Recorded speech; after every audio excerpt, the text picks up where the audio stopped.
Bakit napakahalaga ng The Mona Lisa? August 21, 1911, France. Excited ka sa araw na ito?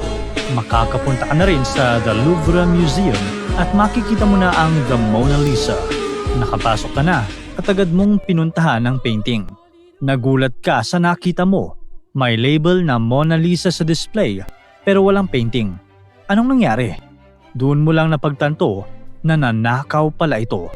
Nagkagulo na sa museum. Tinatanong mo na lang sa sarili mo, paano nanakaw ang Mona Lisa? Bakit sa dami ng artwork sa museum ay ito ang kinuha ng magnanakaw? Gaano nga ba kahalaga ang painting at ano ang kwento sa likod nito? Pag-usapan natin. Nagsimula ang lahat noong 1503 sa panahon ng Renaissance. Kumuha ng bago at bakanting poplar wood panels si Leonardo da Vinci at nagpaint ng imahe ng isang babae. Tila isang ordinaryong araw lang ito para kay Pareng Leo.